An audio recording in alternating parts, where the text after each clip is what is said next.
नमस्कार, super India news TV में आपका स्वागत है। मैं हूं राजेश आर्य। आइए देखते हैं आज का मुख्य समाचार। भविष्य का भारत बनाने का दृढ़ संकल्प। छोटे लक्ष्य भारतीयों को न तो उत्साहित करते हैं और न ही एकजुट। हमने हमेशा ऊंचे लक्ष्य तय कर उन्हें हासिल किया है। इस नए वर्ष में भी ऐसा ही करना होगा। मानवीय इतिहास में बीते 2 वर्ष बहुत दुर्लभ किस्म के रहे हैं। हमने नए साल यानी 2021 बड़ी सकारात्मक सोच के साथ आरंभ किया था, लेकिन कोरोना ने उस पर चोट कर दी। 2022 भी हमें ओमिक्रॉन को लेकर चेतावनी दे रहा है। ये गंभीर किंतु क्षणिक चुनौतियां हैं और कुछ कदम उठाकर हम इन खतरों को मात देकर न केवल नए साल में सकारात्मकता के साथ प्रवेश करेंगे, बल्कि एक बेहतर भविष्य की आस भी लगा सकेंगे। अगला साल प्रत्येक भारतीय के लिए बहुत महत्वपूर्ण होगा, क्योंकि इसके साथ ही भारतीय स्वतंत्रता की शताब्दी पूरे होने में 1/4 समय शेष रह जाएगा, जो 2047 में पूरा होगा। इसके लिए आवश्यक होगा कि हर एक भारतवासी गहरी समझ, आत्मविश्लेषण और कर्मठता का मंत्र अपनाए। वर्तमान में भारत की औसत आयु लगभग 29 वर्ष है, यानी हम दुनिया के सबसे युवा देशों में से एक हैं। लेकिन जब 2047 में भारत स्वतंत्रता के 100वें पड़ाव पर पहुंचेगा, तब ऐसी स्थिति नहीं रह जाएगी।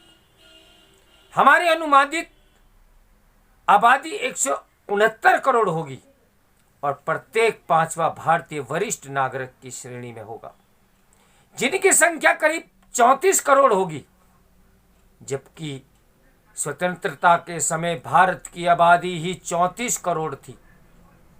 यह परिदृश्य हमारे समक्ष कई चुनौतियां उत्पन्न करता है। पहली, सेवानिवृत्ति, लोगों की मूलभूत आवश्यकताओं की पूर्ति। दूसरी, एक बड़ी तादाद में रोजगारों पर ऑटोमेशन से संकट खड़ा हो जाएगा।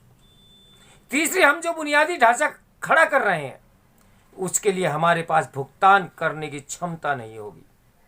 बढ़ती जनसंख्या, रोजगार एवं आमदनी में गिरावट और बढ़ती पूंजीगत आवश्यकताओं के साथ ये सभी चुनौतियां हमें जटिल स्थिति में फंसा देंगी।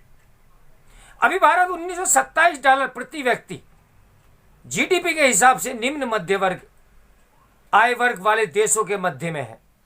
यदि हमें 2047 तक विकसित देशों की प्रांत में शामिल होना है, तो अधिक प्रति व्यक्ति जीडीपी की दर करार होगी, अन्यथा हम हमेशा के लिए विकासशील देश ही बने रहेंगे। इसके अलावा यदि हमारी वित्तीय स्थिति बिगड़ती है, तो ऐसा भी हो सकता है कि महाशक्तियां और विस्तारवादी मंशा वाले देश हमें व्यावसायिक रूप से दास बना ले। सरकार मार्च 2022 तक 80 करोड़ लोगों को मुफ्त राशन उपलब्ध कराने जा रही है। इस हिसाब से देश में करीब 80 करोड़ लोग गरीब हैं।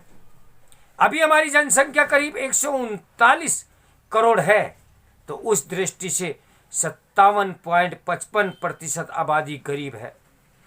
ऐसे में हमें सामाजिक, राजनीतिक और आर्थिक रूप से ऊंची छलांग लगानी होगी। यह अत्यंत कठिन कार्य है। हमारा मौजूदा आर्थिक मॉडल अधिक से अधिक अरबपति और करोड़पति बनाएगा। आंकड़े दर्शाते हैं कि विगत 7 वर्षों के दौरान 8.5 लाख से अधिक भारतीयों ने नागरिकता छोड़ दी। ब्रिटिश राज के दौरान हमारी संपदा छीनकर विदेश लाई जाई गई और अब धनाढ्य भारतीय ही भारत के बाहर जा रहे हैं। इस तरह संपदा का पलायन हो रहा है। दूसरी ओर भारतीय कंपनियों का बहुराष्ट्रीय कंपनियों द्वारा अधिग्रहण किया जा रहा है, या फिर विदेशी फंड उनके निवेश किए जा रहे हैं, जो भविष्य में उनका नियंत्रण भी हासिल कर लेंगे। ये एक गंभीर चुनौती है, जिसका तत्काल प्रभाव से हल तलाशने की आवश्यकता है। यदि अमीर पलायन करते रहेंगे और गरीबों की तादाद लगातार बढ़ती रही और देश की संपदा कुछ हाथों में सिमट गई या विदेश जाती रही, तो 2047 में भारत विकसित बनने के बजाय फिर दास्ता की राह पर बढ़ेगा। आखिर इसका समाधान क्या है? नई विश्व व्यवस्था में आगे बढ़ने के लिए कोविड ने हमें अपनी प्राथमिकताएं और प्रणालियों को जो नए सिरे से तय करने की गुजारिश प्रदान की है। सबसे पहले इस नए वर्ष में संकल्प लें कि 2047 तक भारत को विकसित देश बनाना है। हमारे पास शानदार प्रतिभाएं हैं। उनकी संभावनाएं भुनाने के लिए हमें एक तंत्र बनाना होगा, ऐसा तंत्र जो उन्हें भी आकर्षित करे, जो भारत वापस लौटकर अगले 25 वर्षों के दौरान देश को विकसित बनाने के सपने को साकार करने में मददगार बने।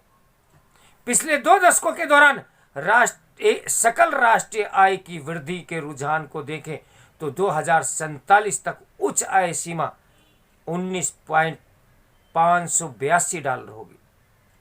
यदि भारत की उस मुकाम तक पहुंचना है तो 2047 तक 31.52 ट्रिलियन यानी लाख करोड़ डॉलर की अर्थव्यवस्था बनाना होगा।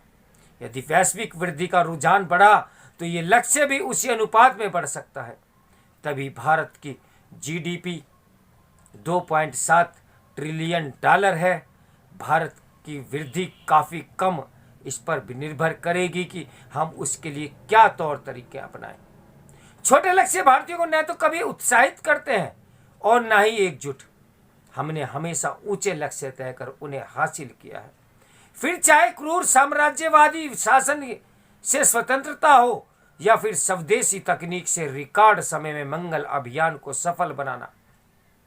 स्मरण रहे कि परमाणु प्रशिक्षणों के कारण लगे प्रतिबंधों से विदेशी तकनीक हमारे लिए दुर्भर हो गई थी।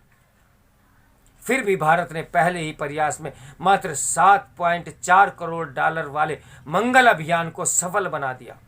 ऐसे मिशन पर अमेरिका ने 5 वर्षों के दौरान 67.1 करोड़ डॉलर खर्च किए और हमने ये काम 15 महीने में ही कर दिखाया।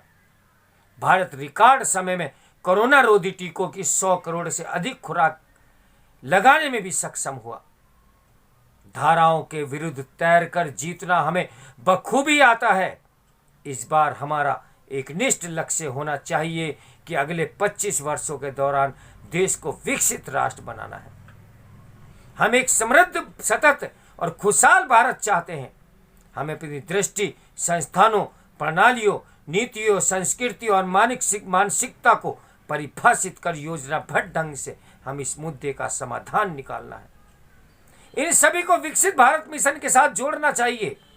विकसित भारत मिशन के अंतर्गत हम इसका खाका खींच रहे हैं। अपने आर्थिक मॉडल पर पुनः दृष्टि के साथ ही हमारी मानसिकता में भी बदलाव आवश्यक है। हमें सभी मतभेद बुलाकर 2047 तक विकसित भारत मिशन में जुटना चाहिए। अगर हम इसे संभव नहीं कर सके तो इसमें कोई और या किसी और का दोष नहीं होगा। इसके लेखक हैं नीति विशेषज्ञ उपेंद्र प्रताप गुप्ता। तो मेरे साथ बने रहिए ऐसे ही समाचार के लिए। मैं हूं राजेश आर्य। नमस्कार।